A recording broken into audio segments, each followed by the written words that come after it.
오늘로 벌써 7월 첫째 주일이 되었습니다. 하반기가 시작되었다는 의미이기도 하고, 첫째 주일이면 우리가 늘 성찬식 행했는데 오늘 권사님 기도한 것처럼 우리가 성찬식을 드리지 못한 채, 받지 못한 채 벌써 5달을 맞이하고 있습니다. 정말 안타깝기도 하고 또 사모하는 마음도 더욱더 깊어지는 것 같습니다. 마스크를 끼고 예배하는 것 익숙해진 것도 사실이지만 조금씩 피로감도 높아지는 것도 또 현실이지요. 그동안 여러분 잘 참고 또 안전한 예배를 위해서 최선을 다해 또 협력해 주신 것 너무나 감사드립니다.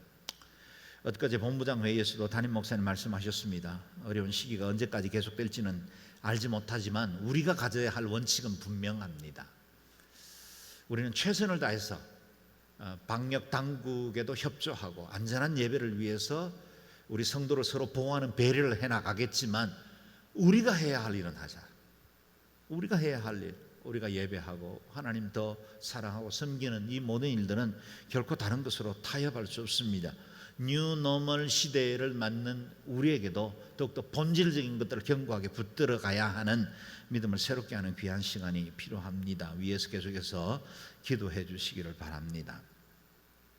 지난 주일 우리는 예수님의 유년 시절과 소년 시절에 있었던 이야기 그리고 그 사건에 대해서 묵상했습니다. 3가지로 요약할 수 있겠습니다. 예수님은 하나님의 아들이었지만 사람의 아들로 성장하셨고 유소년 시절 예배와 말씀을 사모하였으며 우리 예수님 혹 잃어버렸다면 다시 찾을 곳은 성전 곧 하나님의 집이다라는 것입니다. 성전에서 소년 예수 그리스도를 잃어버리고 먼 길을 떠나버린 요셉과 마리아처럼 하나님의 임재 그리스도의 복음의 그 근본을 잃어버린 채로 당연한 것처럼 자연스러운 것처럼 믿음의 삶을 걸어가는 일이 없도록 늘 우리 자신을 깨우쳐 경성하는 믿음이 있어야 합니다. 오늘 본문은 다시 시간이 흘러 예수님께서 30세쯤 되었을 때 누가복음 3장에는 30세라고 밝히지 않고 30세쯤이라고 밝혔기 때문에 30세쯤 되었을 때가 오늘 말씀의 배경입니다. 12세 때 성전을 방문하신 이후에 18년이 흘렀습니다. 그 18년의 기간의 동안에는 성경은 아무런 기록도 남기지 않습니다. 대부분의 유대 청년들이 그랬던 것처럼 우리 예수님도 회당 예배를 기뻐하고 사모했을 것이고 또 앞으로 이루어질 공생애를 준비하는 시간으로 삼았을 것이고 가사일도 존중하며 부모님을 돕는 그런 일들을 해오게 되었을 겁니다. 우리의 구원 사역과는 직접적인 관련이 없기 때문에 복음서에는 기록이 남아있지 않습니다. 오늘 저와 함께 예수님께서 공적 생애를 시작하는 역사적 현장이 된 요단 강가로 함께 나아가 그 현장에서 하나님 앞에 그 놀라운 일들을 이루시는 그 주님의 모습을 함께 지켜볼 수 있었으면 좋겠습니다. 오늘 본문을 통해서 우리는 예수님의 세례가 갖는 중요한 3가지 의미를 발견할 수 있습니다. 첫 번째, 요한의 세례는 주님의 길을 예비하는 것이었다라는 겁니다. 얼마 전 말씀을 묵상한 것과 같이 세례 요한은 예수님의 친척 형제에 해당되고 6개월 먼저 태어났습니다. 그의 출생과 사역은 구약 성경에 이미 예언되었던 말씀의 성취로 이루어진 것입니다. 1절에서 4절 말씀을 같이 읽어보겠습니다. 시작. 그 무렵에 세례자 요한이 나타나 유대 광야에서 전파하며 말했습니다. 회개하라, 하늘나라가 가까이 왔다. 세례자 요한은 바로 예언자 이사야가 말했던 그 사람입니다. 광야에서 외치는 사람의 소리가 있다. 주를 위해 길을 예비하라. 주의 길을 곧게 하라.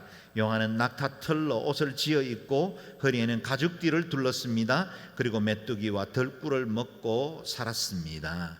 우리의 관심은 요한의 외모가 어떠했는가, 어떤 삶을 살았는가에 있지 않습니다. 요한이 행했던 그 사역과 그 메시지에 관심을 갖자는 것입니다.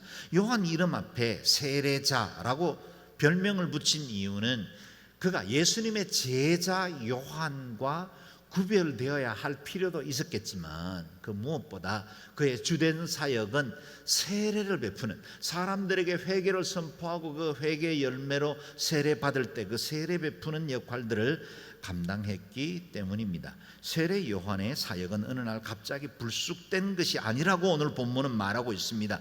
700년 전 선지자 이사야를 통해서 예언되었고 400년 전 선지자 말라기를 통해서 다시 확정되었던 그가 장차 오실 메시아의 길을 예비하기 위해서 사역하시게 되었다라는 겁니다. 이사야 40장 말씀, 세례 요한에 대한 예언의 말씀을 읽어보겠습니다. 시작. 한 소리가 외친다. 광야에 여호와의 길을 내라. 사막에 우리의 하나님께서 오실 큰 길을 곧게 닦으라. 모든 골짜기는 높이고 모든 산과 언덕은 낮추고 가파른 곳은 고르게 하고 울퉁불퉁한 곳은 평지로 만들라. 아멘. 옛날 왕의 행차를 한번 상상해 보시길 바랍니다. 왕의 행렬이 다른 지역으로 이동할 때는 왕의 호위대나 아니면 척후병들이 먼저 가서 왕에게 주어질 수 있는 위협이나 어려움들을 사전에 제거하고 그 길을 예비하는 역할들을 감당을 했지요. 지금도 대통령이 다른 나라 정상과 회담을 하기 위해서 이동하게 되면 먼저 보안팀들이 가서 그 나라의 안전을 점검할 것이고 정상 간에 협의할 내용들을 미리 조율하고 공동선언문의 기초안까지 사전에 작성해서 대통령을 맞이합니다. 대통령은 최종 결정권자로서 상대방 정상들과 이야기를 나누고 서명하고 발표하는 형식적인 일들만 갖추는 거죠. 세례 요한의 역할이 바로 예수 그리스도 그 메시아에 오실 일들을 이와 같이 준비했다라는 겁니다. 그래서 선지자 말라기는 크고 두려운 날이 이르기 전에 너희에게 선지 엘리야를 보내게 될 것이다 라고 예언했고, 우리 예수님은 그 예언된 엘리야가 세례 요한을 통해서 성취되었다고 확인한 것입니다. 기록된 바 보라, 내가 내 사자를 내 앞에 보내노니 저가 내 길에 내 앞에 예비하리라 하신 것, 이게 말라기의 예언입니다. 그것이 이 사람에 대한 말씀이라 세례 요한에 대한 확증을 해 주셨죠. 요한은 그리스도의 길을 평탄케 하기 위해 먼저 보냄받은 사람이었습니다. 그렇다면 먼저 보냄받아 예비한 일이 무엇입니까? 라는 겁니다. 두 가지입니다. 하나는 그리스도가 오신다는 사실을 알리는 전령, 나팔의 역할을 감당하는 것이고, 또 하나는 백성들의 마음을 준비시키는 역할이었습니다. 세례 요한이 요단강 건너편 베다니에서 세례를 주고 있을 때 예수님께서 다가오시는 것을 보고 그는 소리 높여 외치죠. 그게 첫 번째 역할입니다. 같이 읽어보겠습니다. 시작. 보시오, 세상 죄를 지고 가시는 하나님의 어린 양이십니다. 내가 전에 내 뒤에 오시는 분이 나보다 앞선 것은 그분이 나보다 먼저 계셨기 때문이다 라고 말했던 분이 바로 이분이십니다. 네. 당시 유대 사람들 중에는 세례 요한의 그 광야의 메시지가 너무나 강력하고 그들의 마음속에 절실한 그 복음을 전해주고 있었기 때문에 세례 요한이 메시아일 것이라고 믿는 사람들이 많이 있었습니다. 그러나 요한은 자신은 결코 그리스도가 아니요, 내 뒤에 오시는 분이 곧 그리스도시다 라고 선언하고 있는 것입니다. 요한은 이스라엘이 그토록 사모하고 기다리던 메시아가 오셨음을 증거하는 나팔수 역할을 감당했습니다. 뿐만 아니라 마음을 준비시키기 위해 회개를 선포합니다. 그의 메시지는 간결하고도 강력했죠. 회개하라, 하늘나라가 가까이 왔다. 자신이 지은 죄에 대해 회개하고 아파해야 하고, 동시에 우리에게 찾아오신 하나님의 주인이신 예수 그리스도를 맞이해야 한다는 사실을 선언한 것입니다. 회개하고 하늘나라의 주 되신 예수 그리스도를 맞이하라 그랬습니다. 회개가 무엇입니까? 돌아서는 것입니다. 그 돌아선 것에 대해서 인쳐주시는 예식이 세례입니다. 당시 유대 사회는 이방인들 중에 여호와 하나님을 섬기겠습니다라고 개종을 원하는 사람들에게 세 가지를 요구했습니다. 첫 번째는 할례를 요구했고, 두 번째는 세례, 씻기는 예식을 하고, 세 번째가 화목제물로 하나님 앞에 번제드리게 한 것입니다. 그런데 세례 요한은 이방인들에게 세례를 받으라고 말하는 게 아니라 그동안 하나님의 친백성이라고 여기고 있던 이스라엘 유대 사람들에게 당신들이 회개하고 세례를 받아야 한다고 말합니다. 왜요? 새 나라가 임했거든요. 새 언약이 임했거든요. 새 시대, 곧 신약의 시대가 시작되는 사실을 선언하고 있는 것입니다. 보십시오. 요한은 사람들이 많이 모이는 예루살렘 성전이나 시장 어귀에서 말씀을 선포하는 것이 아니라 지나가는 행인조차도 뜸했던 광야에서 외치는 자의 소리가 되었습니다. 그런데 그 소리가 세상살이에 급급하던 사람들의 가슴 속에 확성기처럼 울리기 시작했고, 자신의 일상에 골몰하던 사람들에게 그 내면에 있었던 그 영적인 깊은 그리움과 갈망들을 도전해서 사람들이 오히려 자신의 일상을 버리고 광야로 몰려 나오게 만들었다는 겁니다.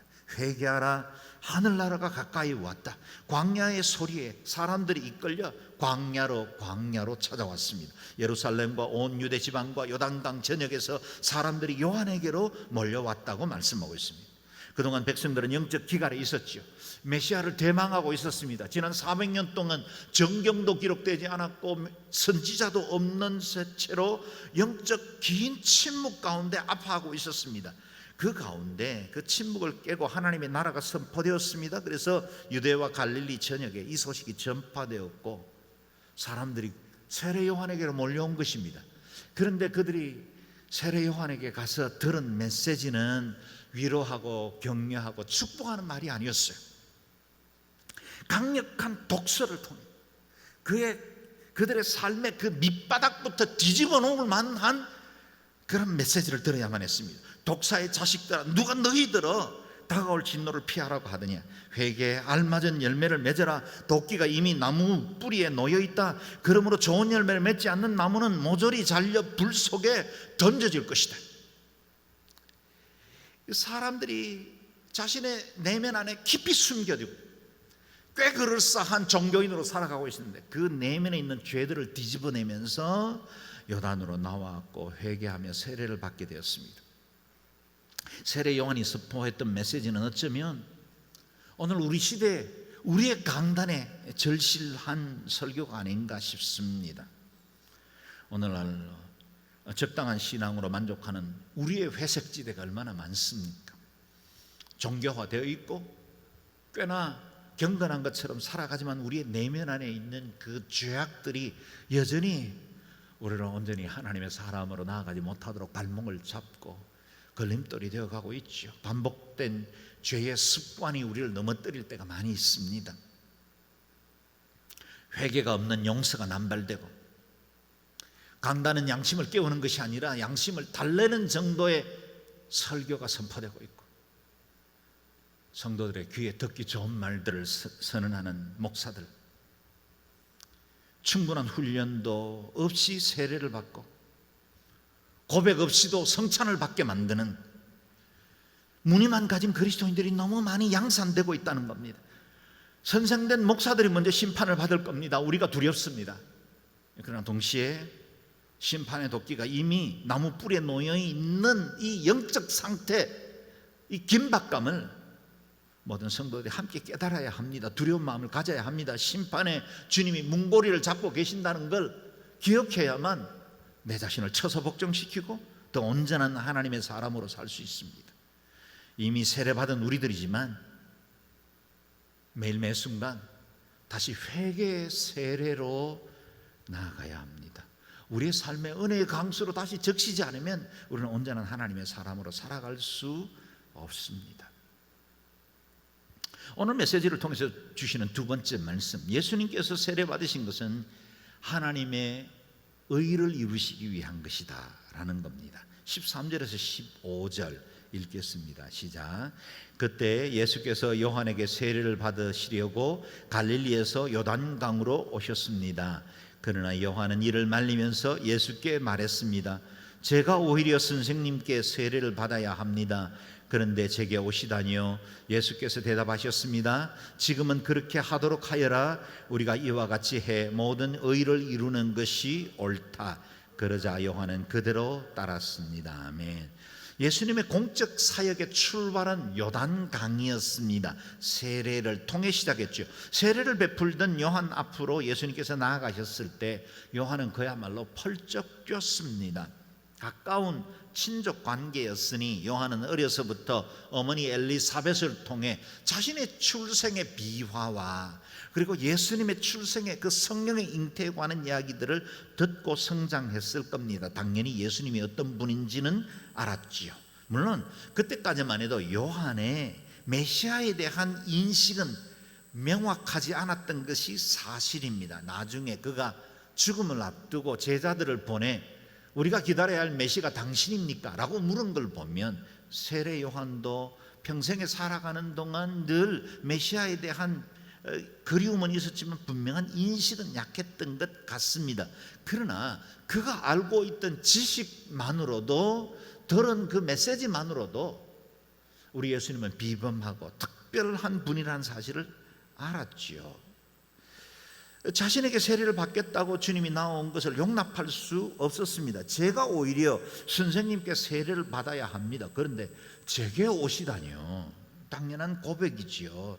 고수는 고수를 알아본다고 하지 않습니까? 세례 요한은 영적인 사람이었고 하나님의 나라를 대망하던 사람으로 우리 예수님이 오셨을 때 당연히 알아봐야만 했습니다. 그래서 그 비범하고 신성한 분에게 자신이 세례를 베푼다는 것 있을 수 없다는 겁니다. 그리고 세례라는 건 죄인이 회개한 것에 대한 인치는 것이 예식인데 죄 없으신 분에게 세례를 베풀 수 없다는 겁니다. 그러나 주님 또한 단호하셨습니다. 지금은 그렇게 하도록 하여라. 우리가 이와 같이 해 모든 의를 이루는 것이 옳다 한 겁니다. 지금은 그렇게 하여라.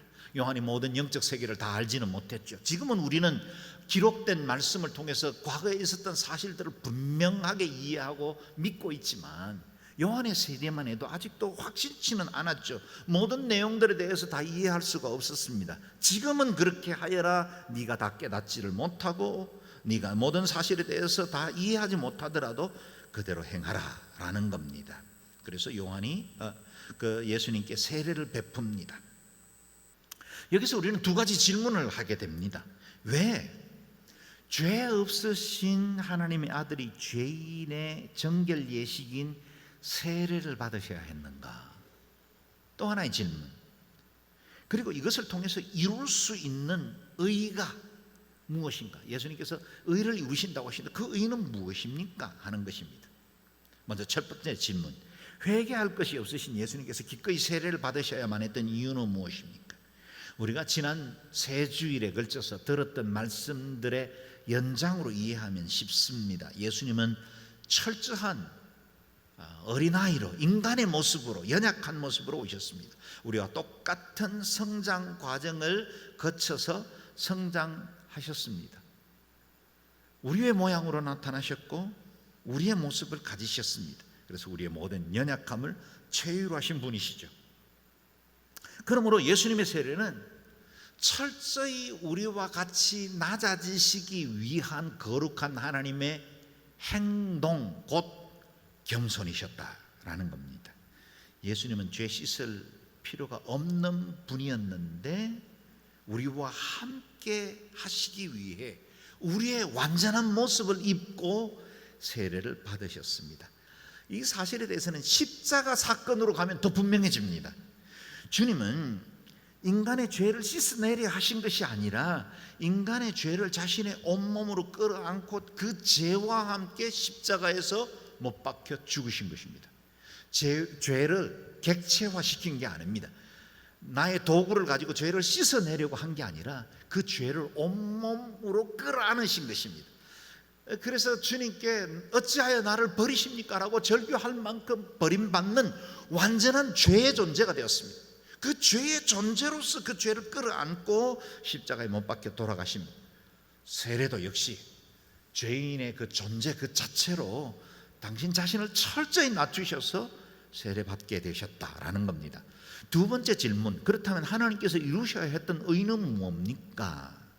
이 의를 이룬다는 말은 마태복음의 핵심 주제이기도 하고 또 예수님께서 이 땅에 오신 목적이기도 합니다. 하나님은 의로우신 분이시죠. 그래서 그 지으신 백성들에게도 의를 드러내기를 원하십니다. 그러므로 의로우신 하나님은 우리를 의롭게 빚으셨고 그 의를 이루시기를 원하셨지만 인간이 죄를 지음으로 그 의로부터 분리된 거예요. 죄를 지었고 악으로 참여하고 있는 이 인간에 대해서 의로우신 하나님은 마땅히 심판해야 합니다. 만약에 하나님이 죄와 악을 눈 감아주시고 그것을 방치한다면 그분은 의로우신 분이 될 수 없습니다. 심판하셔야 마땅합니다. 그런데 우리 하나님은 인자와 긍휼 또한 크신 분이십니다. 인간을 사랑하십니다. 그 죄값대로 형벌을 내리시기에는 저와 여러분을 너무나 사랑하시는 분이십니다. 그래서 의로우신 하나님의 의를 만족해 하시기 위해 그 아들 예수 그리스도를 십자가에 못 박아 대속 리뎀션 하심으로 그 죄를 전가시키고 그 죄를 해결하신 겁니다.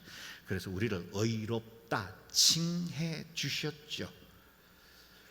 그 일에 대해서 고린도 후서 5장은 이렇게 말씀하고 있습니다. 읽어보겠습니다.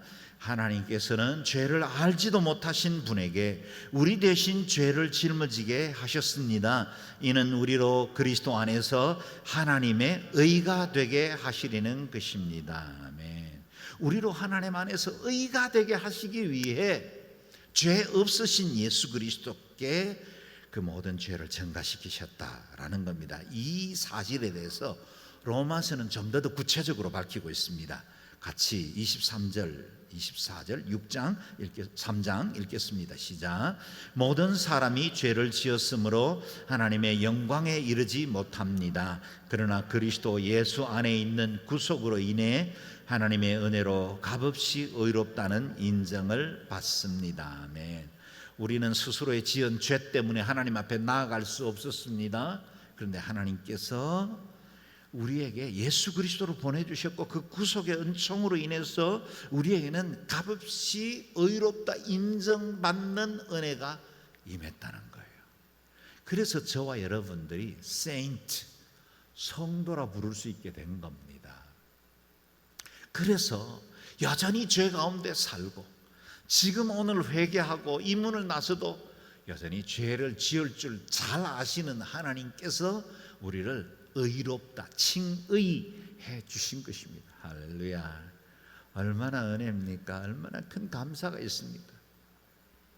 우리의 공로가 아닙니다. 우리의 쌓은 도덕이 아니었습니다. 알량한 인격이 아니었다는 것이 얼마나 담대하고 든든해집니까? 우리는 죄를 범하고도 깨끗한 척하며 좀 더 경건한 모습을 보이고 싶어하는 생활을 하죠. 그런데 우리 주님은 온전하시고 거룩하신 분인데도 오히려 죄인의 모습을 입고 죄 씻는 세례의 자리까지 내려가셨습니다. 이것이 하나님의 은혜이고 우리를 향하신 하나님의 선하신 계획입니다. 우리는 할 수만 있다면 높은 자리, 칭찬받고 사람들에게 박수받고 인정받는 일들 하고 싶어 하는데 그것 위해서 그렇게 길을 쓰는데 우리 주님은 낮은 자리에 오셨고 더 낮은 자리로 내려가시는 길을 선택하셨습니다. 상징적이게도 우리 예수님께서 세례받으신 요단강은 이 지구상에 존재하는 민물천 중에서 가장 낮은 자리입니다. 해발 마이너스 300m가 더 낮은 지역에 있는 아주 낮은 민물천에서 세례를 받으셔서 낮아지시되 완전히 자신을 낮추신 그곳에서부터 복음을 출발하셨다라는 겁니다. 이와 같은 우리 주님을 우리가 그리스도라 나의 왕이라 부르면서도 왜 이리 우리는 자존심에 목을 걸까요? 왜 작은 것 하나 가지고도 이렇게 교만 떨고 살고 있는지 참으로 부끄러울 때가 많습니다. 어떤 사람들은 교회에서 자존심 상하는 일 만나고 합당한 대우를 받지 못했다고 해서 상처를 받기도 하고 또 심지어는 교회를 떠나는 분들도 있습니다. 그게 우리의 밑바닥이죠. 그게 우리의 본질입니다. 그러나 우리는 주님의 제자들이 아닙니까? 여전히 실패하더라도, 아직은 그리 온전하지 못하더라도 주의 제자이고 주의 십자가를 지고 주님의 뒤를 따르는 사람이라면 여전히 오늘도 처소 자신을 복종시키고 겸손으로 나아가야죠. 크고 작은 일들 때문에, 내 감정 때문에 흔들리지 않고 하나님의 언약을 붙들고 영원한 주의 나라, 그 아름다운 가치를 위해서 헌신의 길을 걸어야죠. 기분 나쁘면 모든 게 그냥 다 의미 없어지고 내 감정이 주인이 되어서 판단하는 일 그만두셔야죠. 우리는 그리스도의 사람이기 때문이죠. 주님의 성품을 본받고 주님의 삶을 따라가야 하는 사람들입니다. 우리 주님은 인자에 온 것은 섬김을 받으려 함이 아니라 도리어 섬기려 하고 자기 목숨을 많은 사람의 대속물로 주려 함이라고 하셨습니다. 겸손히 섬기는 것이 제자다운 것입니다. 우리가 우리 자신의 아름다움을 지키는 것, 그 다움은 그리스도를 닮아가는 것입니다. 기꺼이 낮아지는 것이 하나님의 의를 이루는 길입니다. 주님께는 결코 세례를 베풀 수 없습니다. 겸양하게 자신을 낮추던 세례 요한, 사람들이 메시아라고 떠받쳐주고 싶을 때, 그때 오히려 나는 아무것도 아니고 신들매 풀기도 감당치 못합니다, 낮아졌던 세례 요한처럼, 또한 나에게 세례를 베풀라 이로써 하나님의 의를 이루자라고 말씀하신 그 주님처럼 우리도 더 겸손의 자리로 내려가야 합니다. 가장 낮은 자리에 갔을 그곳에서 우리는 주님을 닮아가는 은혜의 출발을 할 수 있습니다.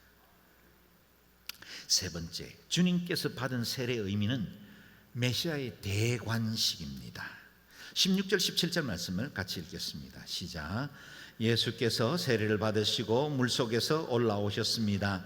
그때 예수께서는 하늘이 열리고 하나님의 영이 비둘기처럼 자신에게 내려오는 것을 보셨습니다.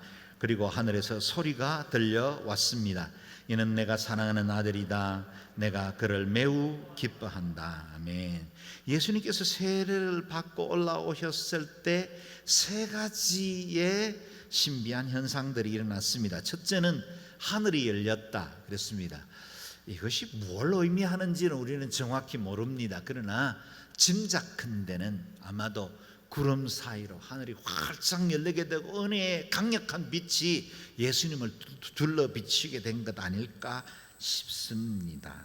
또 이것은 열린 문, 곧 천국문이 예수 그리스도를 통해서 열린다는 사실을 상징하기도 할 것이요, 마치 예수님께서 십자가에 못 박혀 돌아가셨을 때 지성소 휘장이 위에서 아래로 찢어지면서 새롭고 은혜의 산 길이 열린 것과 같은 장면을 떠올리게 합니다. 하나님의 은혜의 보좌로 나아갈 길이 활짝 열리게 된 것입니다. 두 번째 현상은 하나님의 영이 비둘기처럼 예수님께 내려오셨다 그랬습니다. 성부, 성자, 성령 삼위 하나님이 예수님의 공생의 사역이 시작되는 이 요단강에 함께 임한 것입니다. 그리고 그 메시아의 대관식을 축복하며 시작합니다. 비둘기처럼 임하셨다라고 하는데 아마도 하늘을 날던 비둘기가 어깨에 살며시 내려앉는 것처럼 부드럽고 평화로운 그 영이 예수님을 덮으신 것 같습니다. 노아 가족에게는 새 감람 잎새를 전해준 것처럼 비둘기는 좋은 소식을 상징하기도 하죠. 또 성령님의 온유하고 겸손한 성품을 보여주기도 합니다. 세 번째는 하늘에서 소리가 들려왔다 그랬습니다. 이는 내가 사랑하는 아들이다. 내가 그를 매우 기뻐한다. 하늘 음성이 들렸습니다. 예수님을 내 사랑하는 아들이라고 부를 수 있는 분은 누구겠습니까? 오로지 한 분밖에 없습니다. 하나님이십니다. 아버지이신 하나님께서 예수 그리스도의 그 공생의 사역의 출발에 내가 너와 함께하고 내가 너를 통해 뜻을 이루겠다라고 증거해 주시는 것입니다. 예수님께서 세례 받으신 그 요단강가와 유대 광야는 멀지 않습니다. 장차 이어질 그 40일간의 끔찍한 금식과 마귀의 시험을 이길 수 있는 이 힘도 이 말씀을 통해서 주어지지 않았을까 싶습니다. 내가 너의 사역과 이 구속의 은혜를 얼마나 기뻐하는지를 확정해 주신 것입니다. 예수님께서 세례를 받고 물에서 올라오셨을 때 하늘이 열리고 복된 소식이 선포된 것입니다. 이제 인류의 영원한 저주를 끝내고 구원의 길을 열어주시는 메시아의 시대 빵빠르가 울린 것입니다. 우리 예수님의 세례는 대통령의 취임식에 비견할 수 있겠습니다. 선거가 끝나고 대통령으로 당선되면 권한에 준하는 그 권력을 가지고 정부를 꾸립니다. 그러나 취임식 없이는 공식적으로 대통령의 권위를 행사하지는 않는 것과 같죠. 예수님은 탄생 때부터 지금까지 여전히 하나님의 아들이셨습니다. 그 신성과 인성을 함께 가졌지만 공식적인 대관식을 통해서 비로소 공식적인 사역을 알리신 것입니다. 그 공적 사역을 시작하는 날에 하나님의 음성과 함께 성령 강림이 임한 것입니다. 세례 요한이 이 일에 대해서 어떻게 증거하는지 오늘 본문 앞 11절에 이렇게 기록되어 있습니다. 같이 읽어보겠습니다. 시작. 나는 너희가 회개하도록 물로 세례를 준다. 그러나 내 뒤에 오실 분은 나보다 능력이 더 많으신 분이시다. 나는 그분을 신발을 들고 다닐 자격도 없다. 그분은 너희에게 성령과 불로 세례를 주실 것이다. 아멘. 세례 요한도 요한복음에 보면 성령이 예수님 위에 임하는 것을 보고서 하나님께서 그에게 주셨던 그 계시의 말씀이 임하였다는 사실을 확정했다라고 하고 있지요. 동시에 성령의 그 불이 예수님에게서 임할 것이다 라고 말씀하고 있는 것입니다. 성령님이 임함으로 메시아됨을 깨닫습니다. 동시에 저와 여러분도 성령님이 임하지 않고는 그리스도의 주되심을 깨달을 수가 없습니다. 로마서에서 말씀하시죠. 누구든지 그리스도의 영이 없으면 그리스도의 사람이 아니라 하십니다. 예수님의 공생의 시작에 성령님이 임하신 이유는 예수님이 그리스도이심을 믿게 하기 위한 것입니다. 성령님의 역할은 예수님의 주되심을 증거하고 선포하는 역할들을 하시는 것입니다. 그래서 고린도전서 12장 말씀처럼 또 성령으로 아니하고는 누구든지 예수를 주라 시인할 수 없다는 겁니다. 예수님을 주님이라고 부르십니까? 성령님이 임한 것입니다. 내 의지나 내 연구를 통해서 주를 고백하는 것이 아니라 성령님이 인정하셨기 때문에 가능한 일이라는 겁니다. 우리에게 성령님이 꼭 필요한 이유입니다. 성령 충만 받아야 합니다. 오늘은 맥주 감사절이기도 하고 오순절이기도 합니다. 성령 강림이 임했던 그 7주간의 7번의 시간이 지나고 예수님 부활 이후에 77절이 지나 임한 오순절의 역사가 있는 날입니다. 마가다락방에 임하셨던 그 성령의 역사가 오늘 우리 시대에도 우리들의 교회에도 임해야 합니다. 과거에 있었던 불과 바람과 같은 소리로 그치지 않고 오늘 우리에게 임하는 성령이 될 때 우리가 온전한 그리스도의 사람으로 살아갈 수 있습니다. 성령 충만 받은 사람들이 참된 그리스도인으로 신실한 제자로 이 제약 가운데 승리하며 살아갈 수 있는 것입니다. 세례 요한은 우리 예수님께서 성령과 불로 세례를 주실 분이라고 했습니다. 예수님께서 십자가의 구속을 완성하신 이후에 몇 날이 못 되어 아버지께서 보내실 그 성령이 오순절 성령 강림 사건으로 임했듯이 오늘 이 말씀을 묵상하는 저와 여러분에게도 성령의 역사가 임하기를 바랍니다. 무릇 그리스도 예수와 합하여 세례를 받은 우리는 그의 죽으심과 합하여 세례를 받은 줄을 알지 못하느뇨.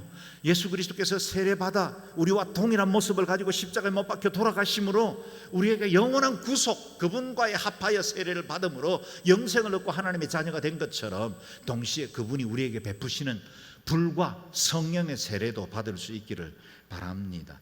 물세례 받으셨습니까? 잘하셨습니다. 불세례도 사모할 수 있기를 바랍니다. 우리에게 성령님이 다스리시는 새 시대가 활짝 열렸습니다. 남종이든 여종이든 주의 이름으로 나오는 모든 사람들에게 약속된 성령님이 있습니다. 이 오순절을 기념하는 주일에 저와 여러분 성령으로 충만케 되기를 바라고 그리스도 예수의 사람으로 성령의 사람으로 견고하게 서시기를 주의 이름으로 축원합니다.